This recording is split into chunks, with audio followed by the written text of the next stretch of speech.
Awesome. We're live. Hello, hello.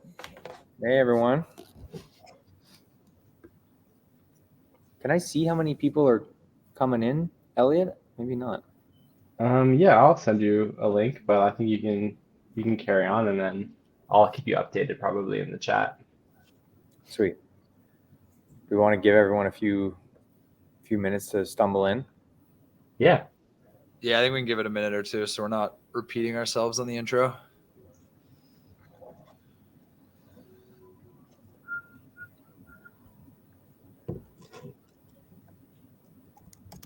Beard's coming in nice, Ben.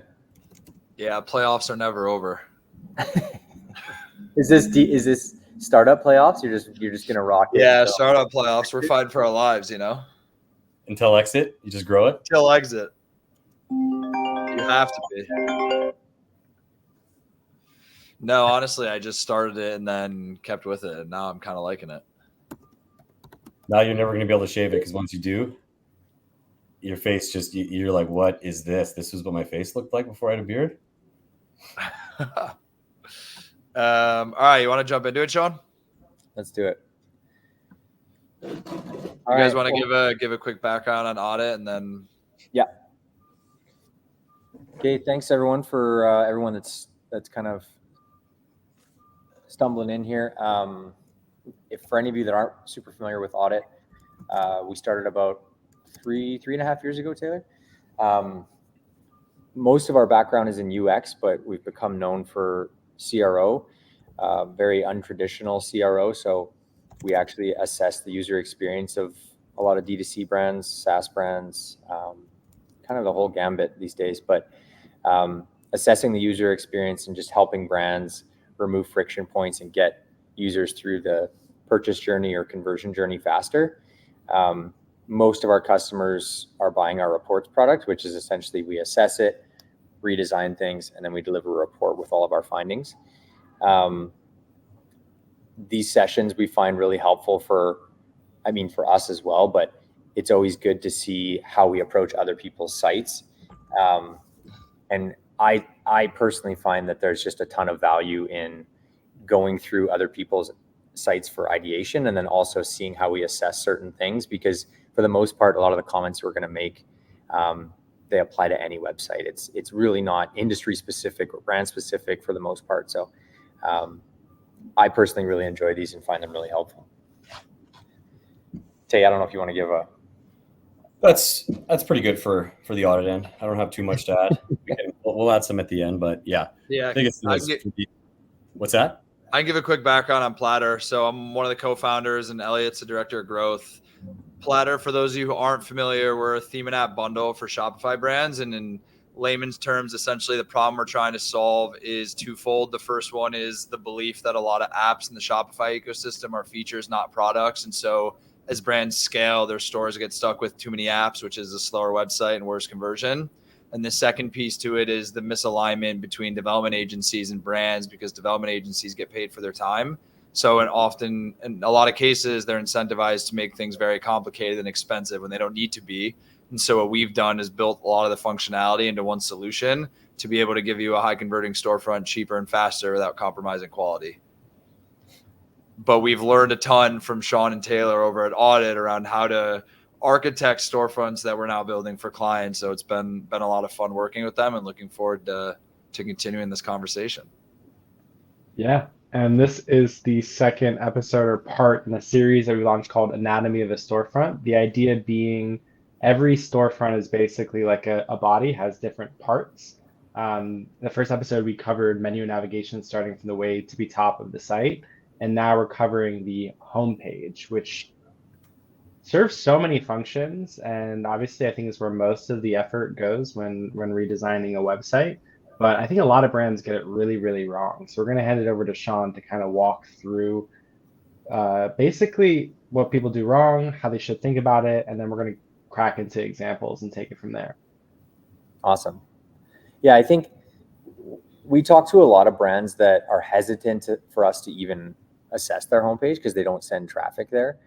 And my response is always the same. It's the only reason to not be sending traffic to your homepage is because you're not putting enough effort into it. I think there's certain targeted ads where you're driving them to one specific product. Let's say you have 10 different SKUs and you're driving them to a specific product from a specific ad. That's a little bit different, but I think real conversion happens long-term, right? There's the really fast ad conversions where people are just kind of coming in and they want to discover the brand and actually kind of become a brand ambassador is the kind of goal long-term. So that homepage is really where we're introducing them to how we work, how we, the things that we put into the products that make them unique, the things that more of the brand DNA. And I think it's really a jumping off point to every element of the site. I always look at it like your homepage is essentially if you were to take your navigation and turn it into a deep dive on each element, right? So I should be able to look at your nav and then go through your page and see everything from that nav, at least a jumping off point to all of them. So, and never really a deep dive on any of them, right? It's kind of like some elements on everything to pique their interest and get them to the next step in the journey. So very rarely, unless it's like a one SKU product, are we going to be recommending the ability to purchase, for instance, on the homepage. It's meant to be that kind of table of contents, if you will, that kind of deep dives into everything. I think as a brand grows too, like we work with a ton of brands that started, strictly direct consumer, and now they're omnichannel, they're going into retail. So the homepage serves a bit of a double purpose for a lot of people that we work with. You've got buyers coming to the site that are just hitting homepage, right? And they may not be buying product on site, but they're judging the brand, right, from first experience. So it really depends on kind of what the use case is for your business, but organic traffic is going to increase as you get more brand equity. They're going to be hitting homepage. So even if you're 95% paid right now, it's still good to have a structure that, makes sense throughout the whole site. I think the one thing that I'd add to that from our perspective is the homepage is like that place that someone's landing to like figure out what it is that you do and what you offer. So you need to make it really easy to understand, like if I want to buy something, how can I buy it or where can I go to buy it, and have a real understanding of how to navigate the site. So I always joke, like, can your 6-year-old cousin and your 90-year-old grandma like land on the homepage and understand like where they can go from there? Yeah, absolutely. I think I'm trying to think of which brand we could just show a quick homepage view of. Give me a second.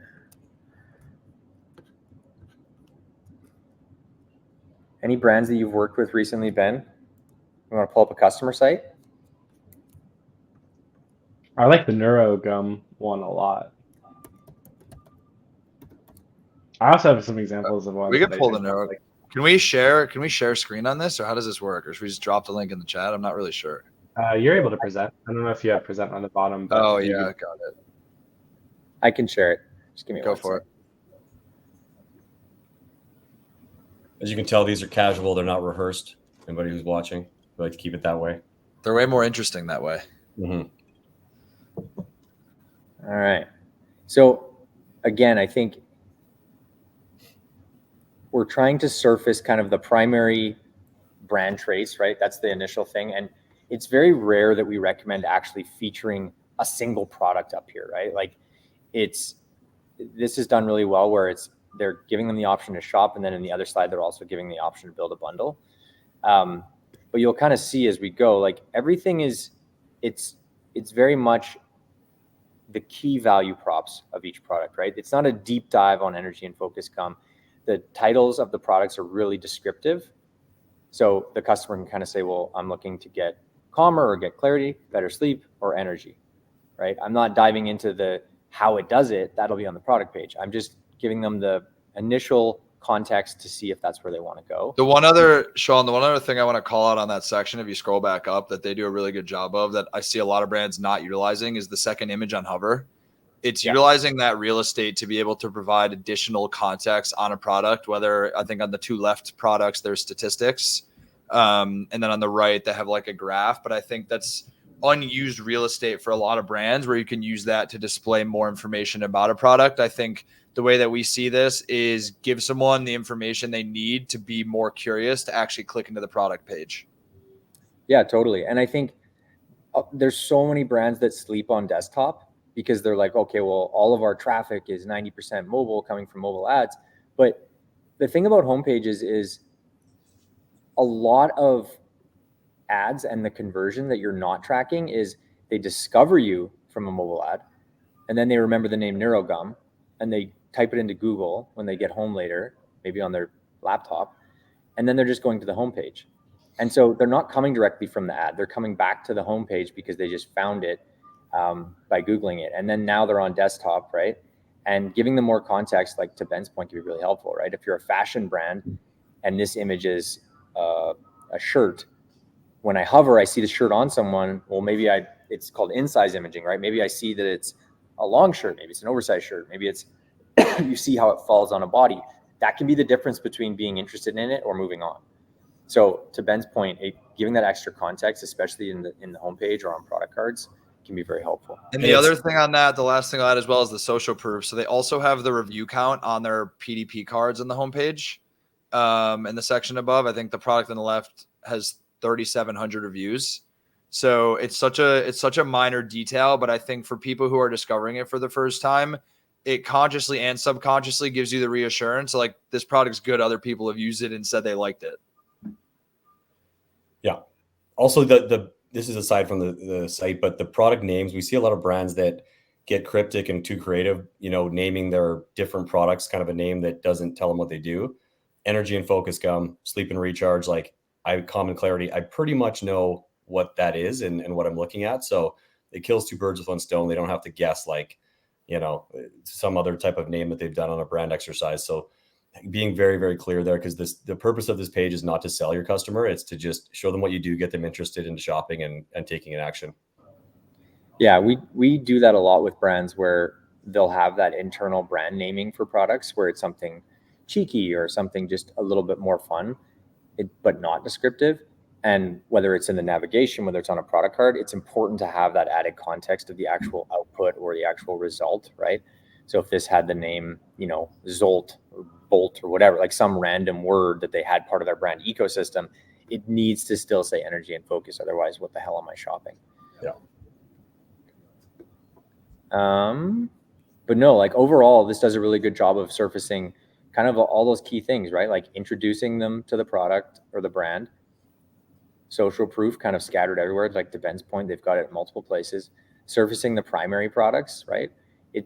It's never that important to surface all the products. It's important to surface maybe the key categories or your best sellers, but never worry about surfacing all products. A good kind of like comparison, you could almost call it, a little bit of brand story, the science behind the product, more social proof. So they kind of, again, it's just all these different jumping off points into learning more about the brand, and then shopping being the primary. Hey, quickly, Shaun, do we want to go? Because I think most people on this call probably know the further you go down this page, less amount of traffic is going to hit that. So anytime we work on a site, it's really above the fold. I know it gets hammered on a ton, but you've got that like 5 seconds when somebody lands on that homepage to really clearly get across what you do and get them either to keep scrolling or clicking that action button. On best practices for something like this. By the way, Ben, are we allowed to tear this up at all if we want to? You can do whatever you want. Okay. So just talking through like above the fold homepage here, Shaun, some of the things that, we kind of see often, and a lot of brands do because, like sliders, for instance, carousels on the first touch of the site, we typically recommend definitely testing one static. We've seen that sliders usually are because the internal key stakeholders can't figure out what they want to push across. So you're trying to kind of get like, okay, if we've got 5 seconds, let's show them all of these things, right? So these lifestyle imagery with realign your dreams and stuff, it's putting the customer, in those shoes. But I think like showing the product is one thing that we try to say like right away. And there's certain brands that want to tell a brand story and they could care less about the conversion metric on that. It's just more about like setting the tone for the brand. But certain things with like accessibility of font and that sort of thing are things that we really hammer on here. Because if I come here, Neuro brand isn't maybe a household name yet. I click here. I need to know exactly what it is right away, what it does. So there probably could be a little work done on there. I don't know if you agree with me, Shaun. Yep. You're on mute, Shaun. Sorry. That wasn't part of the script, Sean. Sorry. Yeah. I think I agree with you. I think every brand's a little bit different, but when it comes to anything that I'm going to put in my mouth, in my body, it is important to introduce not even necessarily the products, but the product format. Yeah. Right. So here I kind of see it, and it just because of my screen size, that one is hidden behind the button. But for instance, right, if I'm shopping for melatonin for my son, he won't take a powder, right? He would take the little pill. So like that can be the difference between me being interested in it or not. I'm not saying this is for kids, but just as an example. So definitely something to consider when you're thinking of these kind of introductions to everything, is being able to clearly see that. And obviously it's here. It's just, it can get lost, right, in the The only other thing I'm going to add to this, because I think sometimes people assume this is obvious and second nature. I can't tell you how many sites I've seen that don't have a very clear CTA in their hero section above the fold of their website. Yeah. Yeah. Like you land on the website and you have to figure out how to shop. Like that is the easiest way to get someone to leave your website. So I think you need to be very clear as a brand, and in an ideal scenario, what do you envision as the customer journey? Where do you want them to click? Like you got to guide the horse to water. So there should be a shop button somewhere front and center. Like clearly on this page right here, they're trying to drive you to their bundle builder, which is why that is the main CTA. But at the very least, make sure you have one CTA in your hero section. Yeah. The other thing I'm going to point out here, just while we're here, because it's really as simple as this looks, it's extremely unique, and we do not see this often. They're surfacing no products. And while that may feel weird, I bet you from a conversion standpoint and a click-through standpoint, it's extremely effective. There's a lot of times we see you click on this drop down and it's just a mega menu of 40 products, 20, whatever. And you're just assuming that people know what all of those are and which one's right for them. This nav says, you know what, we have 20 products, but we're going to surface 4 results, right? What's the benefit you're looking for? And so they're taking the stance that we're going to push them to the right area. And then that next area is going to help them find the right energy and focus product or the right common clarity product, rather than saying, oh, well, they clicked on the nav and it says shop or it says products, so we got to show all the products. That's not the case in a lot of these, especially with stuff like this. So I find this very effective, and I very rarely see this from customer sites. So super cool. Do we want to? I can't see any submissions or anything, Elliot, but do we want to try? There's one question here from Mitch. How would you approach the homepage of a more traditional specialty retailer, someone who goes really deep into one category, selling all sorts of brands? I think when it comes to, well, first off, Mitch, if you have a link, I can look right at that one. But I think overall, the main thing to consider is making sure that you're casting a wide enough net, right? Like we see a lot of brands that are almost like a marketplace, and they feature one product, right? It's like, this is the featured product of 1,000. It's like, well, you're taking a pretty big fucking risk that out of that huge batch of SKUs you got, that's the one that they're going to be interested in. So when we audit marketplaces, it's very much focused on how do we get them into, looking at that nav comment again, how do I make sure that everything in that nav in some way, even if it's the top level of each category, they have an access point, right? It's not so much about surfacing individual products. The other thing that you got to play with on those bigger marketplaces is a lot of them take the Amazon strategy of add to cart from anywhere, right? And it's a great piece of functionality, but it's very rare that it works for direct to consumer brands. So unless it's more like a grocery store where they're shopping and the plan coming to the site is to fill their cart with a bunch of shit, I find it ineffective to have add to cart on the homepage. So I think those are a few things to be careful of there. I would add one more thing to that, Sean, which is if you have a lot of different brands, using a collection on the homepage that speaks to benefits or like intentions with why you're trying to buy the product, right? So like one brand that came to mind that we did is Caged, and on their homepage, they have different categories, which is like build muscle, weight management, hydration, pre-workout, health and wellness. So if you have a lot of different brands, but are within one category, being able to educate the consumer that visits this site in terms of like, all right, we have a lot of brands, but like, what is the reason you're here? Like, are you trying to lose weight? Are you trying to add muscle? So it's trying to simplify something that can feel complicated because there's so many brands being pitched to you when you land on the website. Yeah.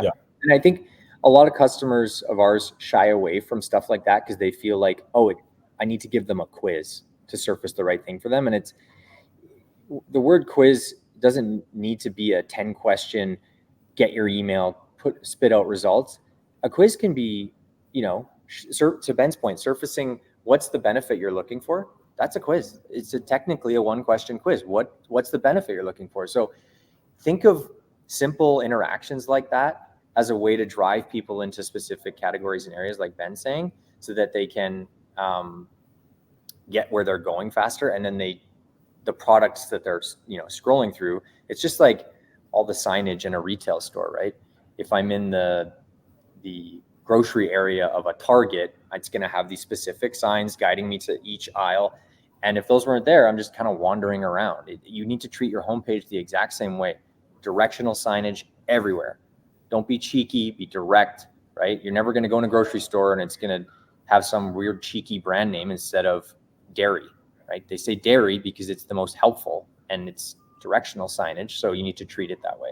And best sellers too is something you can utilize across, a marketplace or whatever. Best sellers doesn't have to be best-selling products. It can be best-selling brands. On a homepage, I think a lot of people on this call, if you're like me, if you're shopping on a store and you don't have necessarily something you came looking for, I just want to see what other people are buying. And it just gives them a jumping off point to start shopping. So one of the things that we usually, place pretty high up there is shop best sellers, just because it's an easy win to get people into the collections. So we have a good question here from Laura Lynn. How would you recommend a store with, I think that's men and women's options, optimize, for example? Yeah. Alex Mill, one of our past clients. Hopefully we don't tear apart our own work. It's a trick question, Taylor. Yeah. How would you improve this site? Like, you lied. Comments. You did this for me. Yeah. Laura Lynn probably bought the audit, and now I'm going to rip apart our own work. Trends change. Yeah, trends change.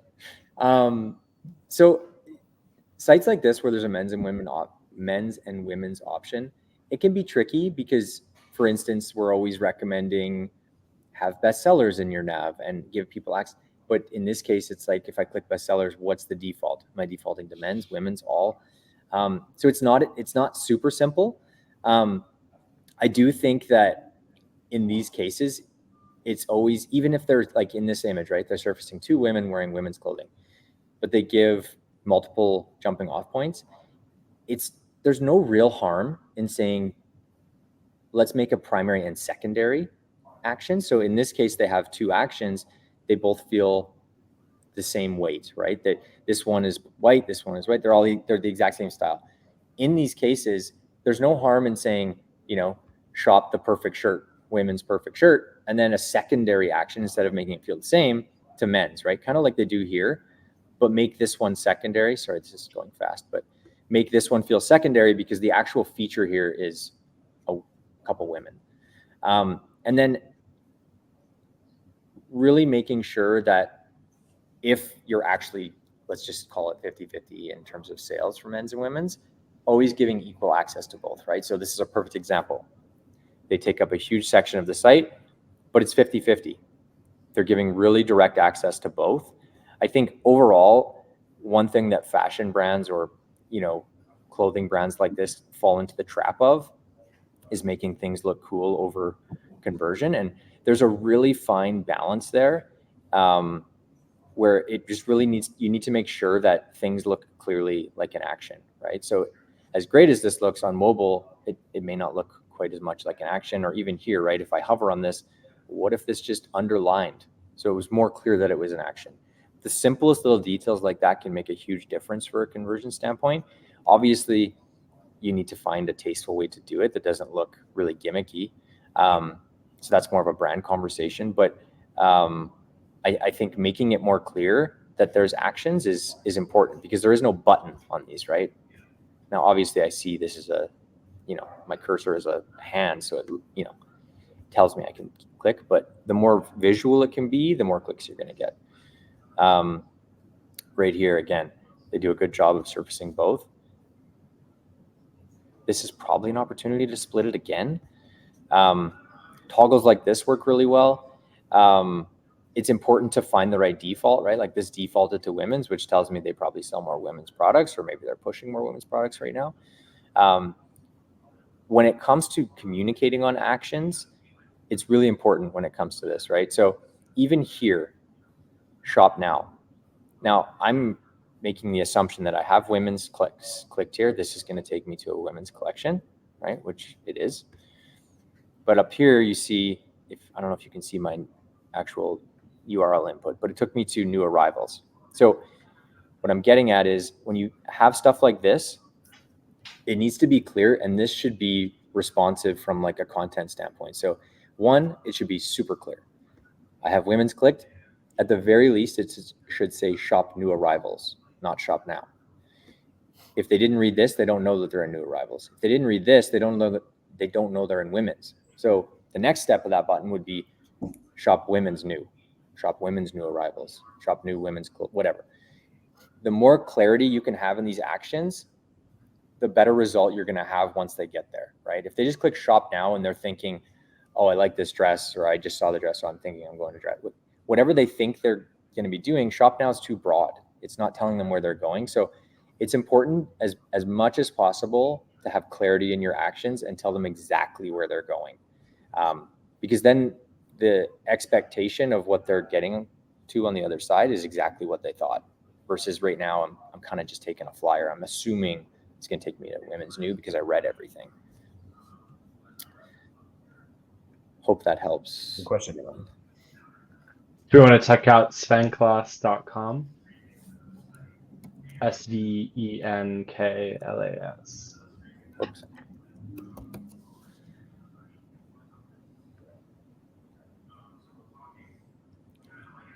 All right, I'm just going to scroll through this quick, Ben, and then let you kick it off. Yeah.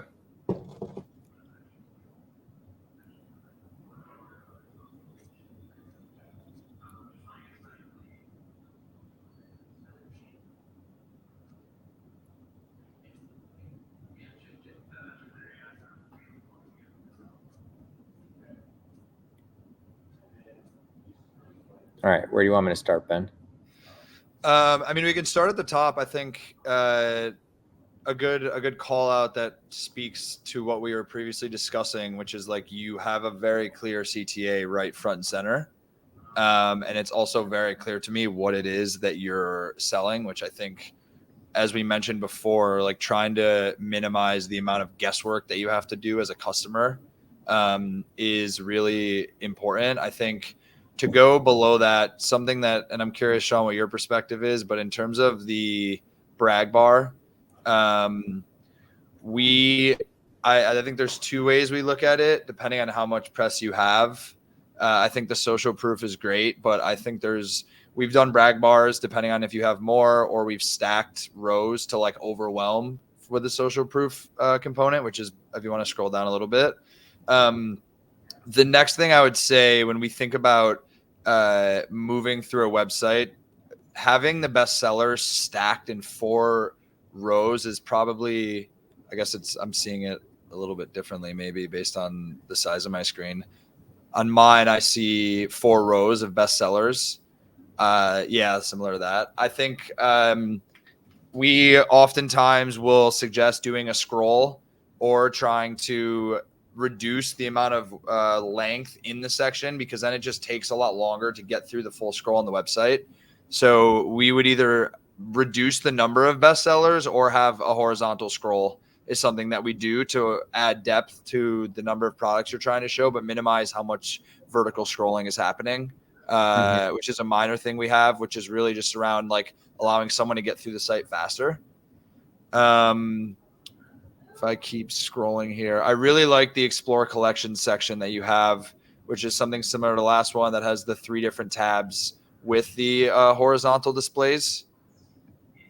I think this section is really well done. Having reviews for social proof, having the discounts available, which is great for psychology around consumer behavior. And then same thing with the collections below that. You guys use the image hover, which indicates like you can click on this, which I think is great. The other thing I'll add about this homepage is I am a huge fan of having depth in terms of like optionality for a consumer who's landing on it. So they can really understand a lot about what you do. The one thing I would say is you do offer a lot of products on the homepage.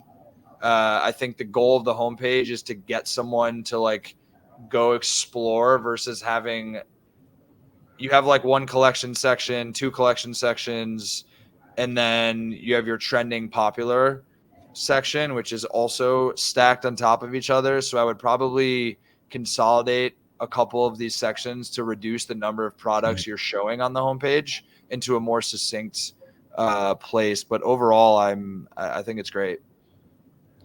Yeah, I think one thing that's not done enough here is if I go up here, there's very clear product types, right? Like backpack, accessories, totes, and messenger.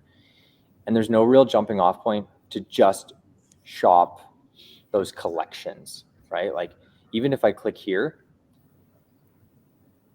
and maybe this is all the products in those collections, but there's no like just simple access to explore all the backpacks.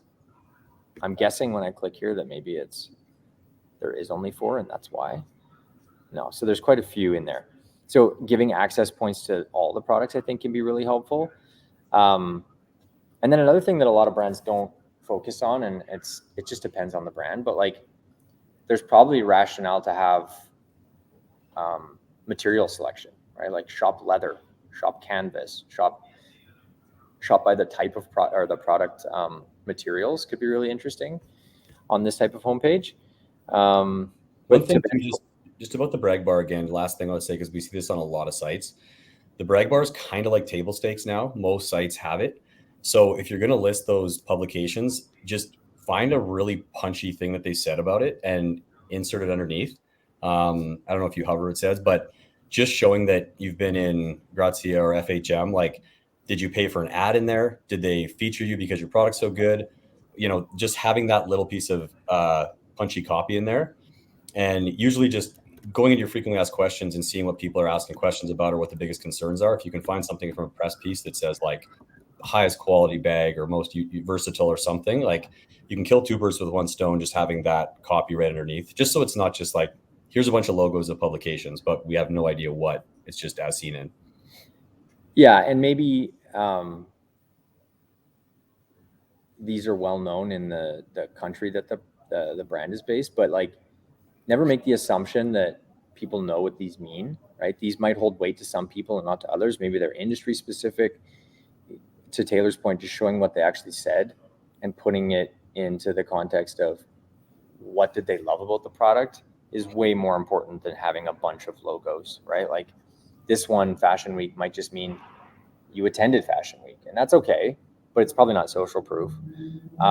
So I think with a lot of social proof, the key here is not volume. It's showing something, whether it's a publication, whether it's an award, someone with trust built in their own brand saying something positive about your brand. And so showcasing that becomes really important. Trying to think if there's This is a pretty fun sock brand called crazycompression.com. Yeah, actually, I just pulled it up. I have a couple thoughts on that one.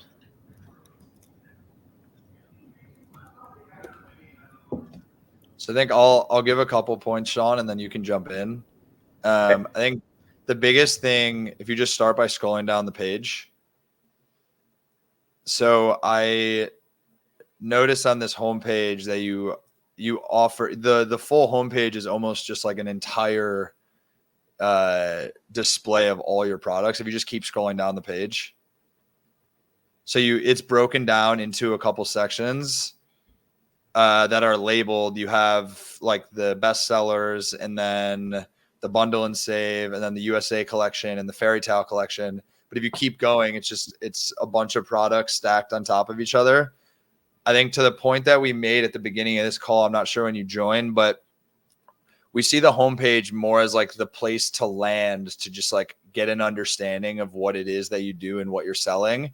And so I think there's an easy way to consolidate a lot of these products within a collection into collection cards, right? So like let someone come to the website versus right now when they land on the site, the first thing they see is just bestsellers. And then they scroll 3 rows and they're still looking at just bestsellers, not even knowing what else you have. And oftentimes people aren't going to scroll all the way down to the bottom of the homepage just to find out that you have a fairy tale collection. So what you can do is put these in collection cards instead of showing all the products, and guide the customer to where they want to go and let them decide what they want to look at. Right. So do they want to look at fairy tale or do they want to look at USA? Instead of forcing them to scroll through the entire page to get to the bottom to see what other collections you have, you can have one consolidated section that has collection cards displaying what's available. I think that's something that stands out to me here, because you can probably drastically shrink the depth of the homepage. And then the other piece to that as well is like you get all the way to the bottom of the page and there's one product that's available there that's actually shoppable. Yeah, and I think we always talk about this when it comes to homepages, but it's really important to say something that other people can't say. And if you don't have one, that's fine, but step into a world of comfort and color. I could go into Walmart and buy Hanes socks for $10 for 5 pairs, and that could say that on the pack and they wouldn't be lying. They're comfortable and they come in different colors. You're not saying anything unique. So as I scroll down, and just based on the name, I'm guessing they're compression socks. So that's 0.1, made in the USA, 0.2. And then when I get here, it's somewhere in here. I swear I saw it right there. Like maybe they're new to compression socks, right? These become immensely important, right?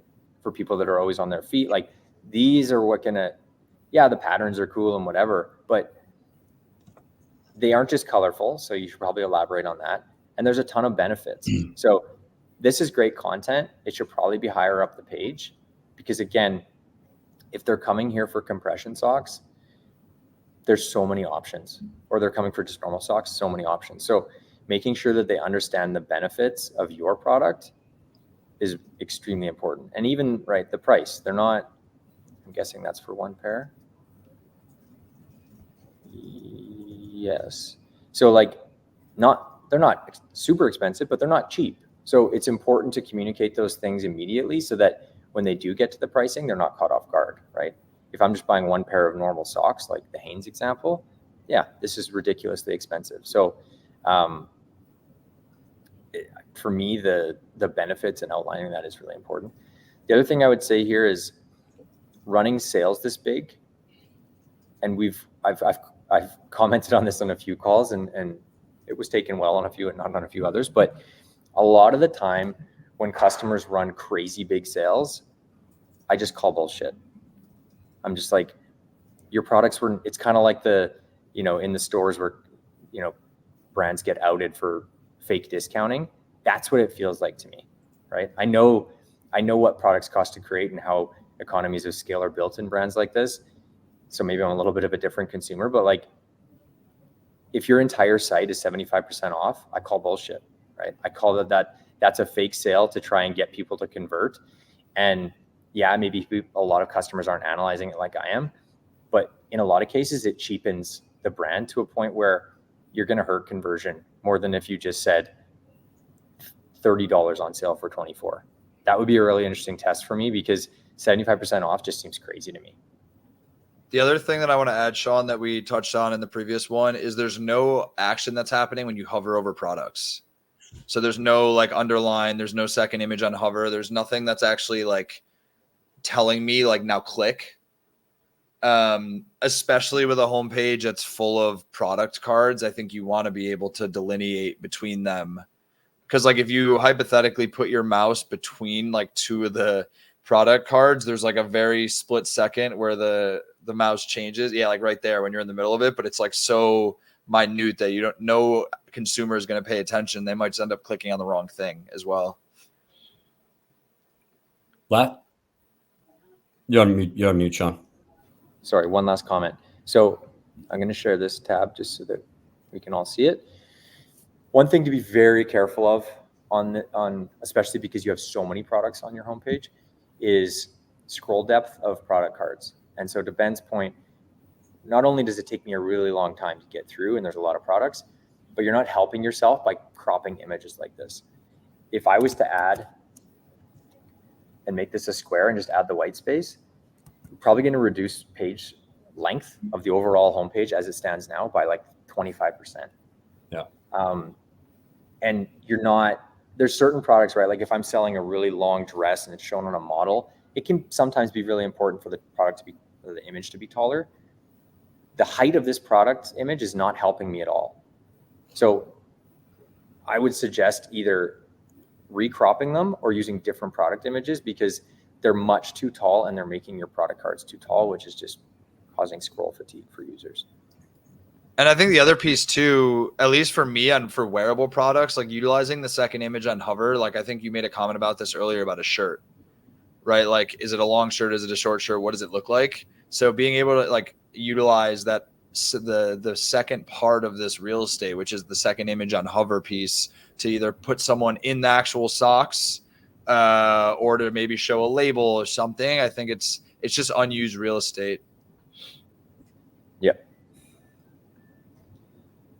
One quick thing just about the homepage hero copy that can apply to almost every brand. We see too many brands trying to be very cute, and because they come from creating ads and marketing and brand, and they really overthought, what they wanted to say.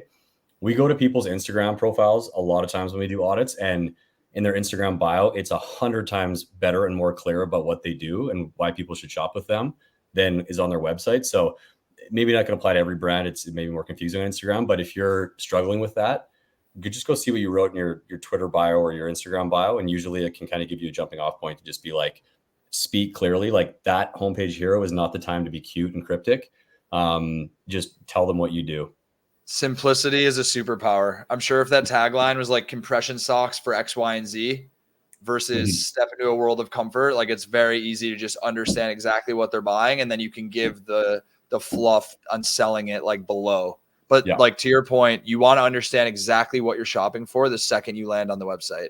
Yeah. But in this first sentence, there's nothing about this tells me that I'm buying socks. That can like step into a world of comfort and color is very ambiguous and can mean a lot of different things. Yeah. You want to move to the next one, Sean? Yeah, let's go Maxi Climber.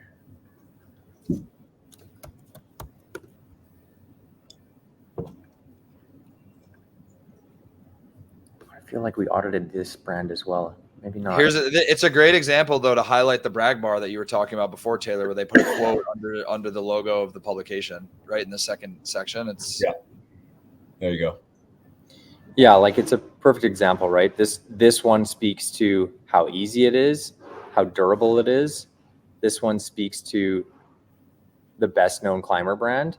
So like right there, I'm getting two nods to trust building with the brand rather than just being like, okay, well, NBC, maybe there was a fitness section on an NBC newscast and they happen to be riding one. Like, I don't know, right? But if I pull in that quote, it's like, oh, that's really interesting. Same with here, right? Highlights that you can do it at home. Yeah. That may seem really obvious, but it's not. I don't know when I land here that this is a home fitness machine. Maybe it's directed at gyms, right? Obviously, if you keep watching this video, you'll see that they're at home, but clarity is king. Like you can't. Yeah. And also if somebody's like, I'm looking for something to work out with at home, and then they see that and it says, this is great for working out at home. They're like, they just answered my question. This is it. So you just never know, like being clear, simple, like is never a bad thing. Nobody's going to get mad at you because you were just too simple on your site. No. Up here too, I know we're not on nav, but this is important because it's the homepage header. You always need to look at your nav as a hierarchy of information. Right now, shop and blog have the same presence. That's crazy to me, right? I always give the example, like if the whole team sat around a boardroom table and we're like, okay, what are we focusing on this year? 99% of the time, it's about how do we increase sales? It's not how do we get the blog pumping? So this is tertiary, whatever's past tertiary. It's so SEO is probably all it's there for. It should be over here or in the footer. It shouldn't even be up here. This whole nav should be. Sorry, finish your thought. I didn't mean to cut you off. Sorry, I was just gonna say this nav should say Max Climber 2, Max Climber XL, outlet, which I'm guessing is sales products, which should say the sales items, and then add-ons. And then if you want to have the blog up here, go ahead. But it should not be a primary action up here. So I'm going to add, since you brought up the menu, I'm going to add two things. The first one is this is a perfect example of a brand that should be using a mega menu and you have a low SKU count and the opportunity to utilize imagery, right? So like when I first land on this site and I hover over shop, I don't know what Maxi Climber 2.0 is until I actually like click to learn more. But you can very easily use this similar to the NeuroGum one we showed before with like the 4 different categories, except the difference is it could be pictures of the 4 different products right in the menu so you can see it right away. The second thing I'll say is if you decide not to use a mega menu, unless I'm missing something, I don't think add-ons should be the first word in the dropdown. It seems like you want to push your hero product and add-ons should be secondary unless this was a strategic decision to be pushing your add-ons more. I think I would just push back on how intentional you were in making the hierarchy of the options on there. Yeah, I think based on what I'm seeing, it's defaulting to alphabetical. So you should be able to update that in the back end. But to Ben's point, like you're when we talked about the nav initially and not getting cheeky with the name, not cheeky, but using brand nomenclature to try and push someone to buy something. A new user coming from an ad, because I'm just saying these 2 words, it's nearly impossible for them to actually make a decision. I'm forcing them to click here, go through this, see price, okay, $149. Here's what this one does. Then I'm forcing them to go here. Okay, this one's more, but it looks the same. I have to read so much information to understand why it's $110 more. Which is going to cause indecision paralysis. Yeah, it's a crazy amount of effort. When, to Ben's point, if this was a mega menu, for instance, Max Climber 2.0 could say the 3 key traits that make you unique, shop. Max Climber XL could say the 3 key traits that make you unique, shop. And now I have no issue with clicking between them, right? I can decide which one's best for me and move forward. Whereas right now you're forcing them to click back and forth constantly. Something that's outside of homepage, notification bar at the top. We hit on this a lot. It's a really key piece of real estate and it should be looked at page per page. Right now it's get a better workout in less time, buy now, pay later with a firm. It's changing, join our community. Are those clickable, Sean? Like is join our community taking you somewhere? Okay. So one, that's a pretty big no-no. You're taking them off site at the very top of when they're there. I'm sure the community is great and there's value to it, but let's try and sell them product first before sending them to a Facebook group. So that homepage there should get them shopping. There should be a clickable link to like, the shop now, the XL or whatever you're trying to push. And make sure that it's not just random messages that are flashing there. It's something that is very kind of targeted on that page. When you get to like, product page, buy now, pay later with a firm, that's a little more relevant. Or like free shipping, that sort of stuff is more relevant there. We see a lot of brands that just plaster free shipping on every notification bar throughout the site. And if that's the best thing you have, awesome. But each page, the notification bar should change to be more specific to what's the consumer mindset is at that stage in the journey. Do you want to scroll down for a sec, Sean? Because Taylor, I think you brought up a good point. There's also a section on the homepage down below where they actually drive you to their iOS app. Yeah. So it's this right here. So same thing. I think it's like being very clear with yourself on what's the goal of the website. Like, are you driving someone to this homepage to buy the Maxi Climber, or are you driving them here to download the app? Right. I think there's ways that you can integrate this, whether it's a post-purchase pop-up, it's an email following your purchase. Maybe it's a notification that's like, hey, by the way, if you buy this, you should also download the app. I think having this right here on the homepage, in my opinion, deviates away from the core goal of why does someone land on this? It's probably to buy your product or to look into what the product is that you offer. Yeah.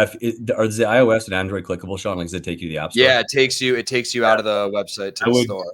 I think it's fine to mention that you have an app with it with guided classes, but just anytime you're linking people off your site is just such a conversion killer because they've got to go back now and restart the journey. phone rings, baby cries, like there's a limited time to keep their attention. So try to keep them into that conversion event. And like Ben said, this is definitely something you can like talk about because it's a nice addition, but like post-purchase, right? Like as soon as they purchase, they get their onboarding email with, download the app for the classes. And that's a retention play afterwards and an email strategy. Yeah. I The think one other thing I'll say, sorry, right up the section ahead. right above it, Sean, with the blogs. I feel like this is a point we've been hammering today, but like making it very clear that it's clickable. So whether there's like a highlight or an underline or something, I think that's another low lift way to make an impact. Yeah, I think on the app front, it's kind of somewhere in the middle for me. I think I totally agree there should not be actions there because one, the app is completely useless unless I own the product already. So if anything, this action should be to shop the actual stair climber so that I could then use the app. But I think if you think of Peloton, right, obviously way bigger marketing budgets and huge brand, but that's $1,000 bike until there's an app experience. Now it's a $3,000 bike. So that app experience, the guided classes, all of that, it's a huge, huge, huge unlock for the product to create less price sensitivity. So it should be in the nav as just, even if it's mentioned, right? Like comes with free, whatever, in that mega menu, get access to our free, whatever. Here's the thing. Like it should be mentioned more, but to Ben's point, it should not be linking you out. It should not be taking you off page. I look at it as a key trait of the product, not a different product, right? Yeah. So it's just like if the bike is made of steel versus plastic, it's the same thing. It's got an app experience that comes with it. Anything free is going to help conversion, right? Free shipping, free app. I'm not linking them to the free shipping page. I'm just telling them that they can access it. Do you want to move more? on to head chili? I think was the next one in line. Yeah, let's do that.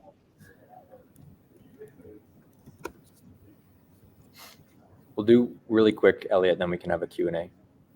So I'm going to give one, I think it's kind of funny, but I translated mine from Spanish to English, but I think because this is an image in the hero section and it's not a text, it stays as Spanish, which I think is a very important call out where you can utilize like actual tags. Like it shouldn't be an image. It should actually be like a clickable text box. So the text is actually updating. I think that's really important because if I don't understand Spanish and I change to English, I'm still confused what that says.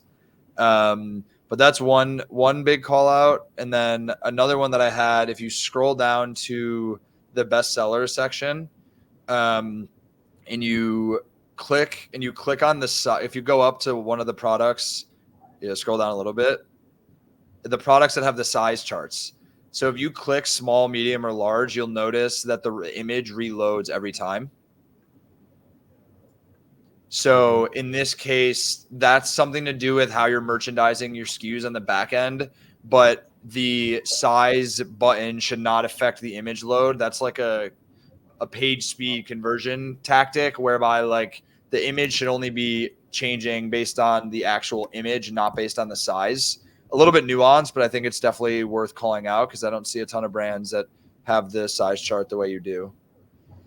Yeah, and I think most of the time, in terms of like how that function works on other sites, it's an add to cart function. So if I go to do it, I don't know why I can't with like see a quick view modal in some instances. Yeah. Oh wait, you can't actually add it to the cart if you pick the size. No, it's just to get you to the product page. So I think wow. Yeah, that's a great call out. What should actually be happening here, to Ben's point, is I should be able to see, like in this case, for instance, I can't tell the damn difference between these two colors in these tiny thumbnails, right? Just show a color swatch available in two colors, show the swatches. If it's available in one size, anytime it's available in one thing, you don't talk about it, right? Why am I giving them, right? These ones make sense if there's 3 different sizes or whatever, but like, why am I surfacing one size when there's only one size? It's like variant options on a PDP, right? If I'm on a PDP and the shirt is black, don't give me a variant selector to pick between black and black. Just delete the selector. It's just an added. Yeah. The recommendation I would have for this is potentially applying a quick view modal, where like if you're interested in the product and you want to be able to buy it, to be like, to your point, making me go through the process of picking a size and a color, but then not even being able to add it to my cart. That it's just like adding a lot of friction to my process. So I think like you're just adding clicks to the funnel, which is just going to make it harder to get someone to buy. Yeah, and it's that like any kind of collections section is really to compare products, right? It's not to get all the details, pick your size. Like the product page is where you have more space, more real estate to kind of go through that stuff. And if there is additional sizes, they can see the differences at scale beside somebody's waist holding it. Like that can all happen there. The other thing I'll add about this collection section, it's nuanced, but you have images that are interfering with like the labels. If you go back up, scroll back to it was the top section where we were looking at that, the pink, it was like the pink suitcase. Yeah, right. Oh, sorry, up one more section. The first bestseller section. Yeah, here. You see like the backpack in the middle and then the top Ventus like icon. Yeah. So it's like it's very little, but I think some people might look at that and assume it feels like unprofessional, and in some ways that can like kill someone's perception of your brand, even though it's so nuanced. So to be able to very clearly make sure that the image is distinctly separate from these icons is important, just from like a professionalism perspective. And boxes around them too, like they all kind of blend in. Spacing looks a little tough, just showing the actual, different products with some sort of spacing. Same with the hover state. Yeah. There's no clear distinction when you hover from one to the other. This one, you have like a save option. I don't actually have that on my end, but to be able to drive an action and click. My Pinterest app. Oh, I was like, I don't have that. But yeah, I think very last comment before we do Q&A quickly is just always making sure, like, there's enough tools out there to help reduce image sizes. These should all be Retina high-res images, right? Like this case looks grainy. Like some of them are grainy, some of them are more clear. This suitcase is probably huge. This backpack is not the size of that suitcase. Like this looks like a 3-foot tall backpack, right? Making sure that products feel comparatively true to size is important in a section like this. Yeah. Okay. Who's got questions? We went a little bit over. We got a couple minutes for a few final questions. Yeah, while we wait for the questions coming into chat, I have one that's I've always been puzzled why people build websites that are super like brand heavy instead of being like a sales tool. Like it's as if the brand marketing team wants to make it beautiful and use a bunch of playful language and speak, where it's like, in my opinion, by the time you got to the website, marketing's job is done. It's the e-commerce team that's supposed to nail it home. What tips do you have to make your website a sales tool instead of a branding tool? I think it's a really fine line. And honestly, the only time I would ever push a brand to focus more on brand than being a traditional e-com, or at least somewhat traditional e-com experience, is if they have really deep pockets.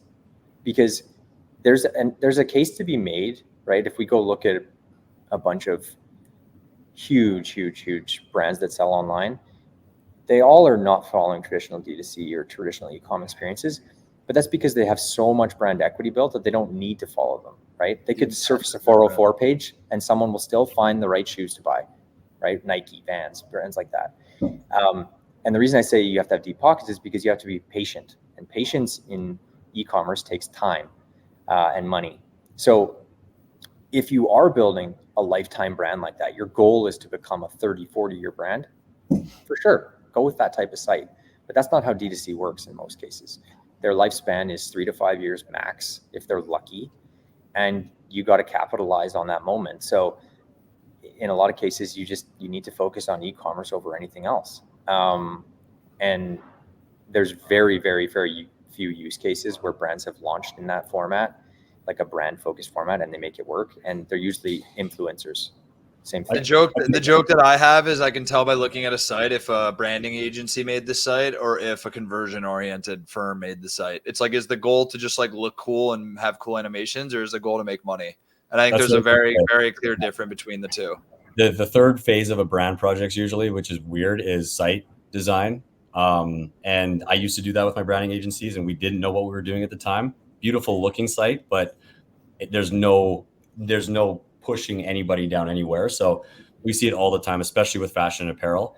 Looks like a lookbook, beautiful, but there needs to be a balance. And that's kind of honestly what we do at Oddit is kind of try and find that balance. We work with brands that are very brand centric and they don't care about certain conversion metrics or tactics.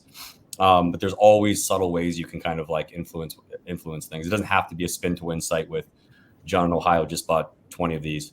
There's a more subtle way to do it. Spin to win site. Well, awesome. We're coming up on time here. Any parting words? Recommendation, advice, confessions, concerns? I think we're on the Oddit side, we're always open, me and Shaun, to hop on a call and chat through sites. And I think on the Platter side as well. You can go to our site. There's a free trial option. We do a lot of them. It's an actual real design of a section of your site where we give you some tips and reasoning behind it. So go that, try, implement it, test it. And if you ever want to chat through anything, just feel free to hit us up. Yeah, I think similar to them, we're always willing to go through a full storefront audit of just understanding like how your current tech stack is architected and if there's ways that we can be helpful. So happy to chat pro bono to give anyone honest, unsolicited feedback. Just go to platter.co. Awesome. Well, thanks so much, Taylor and Shaun, for hopping on. Ben, I'm sure we'll do more work together. We have to get back to work. And then we look forward, in a month, we'll probably do the next one. If you have any requests for which section we should do, drop it in the comments and we'll check that out. Thanks, everyone. Awesome. Thanks, Thanks everyone. guys. Thank you. Cheers.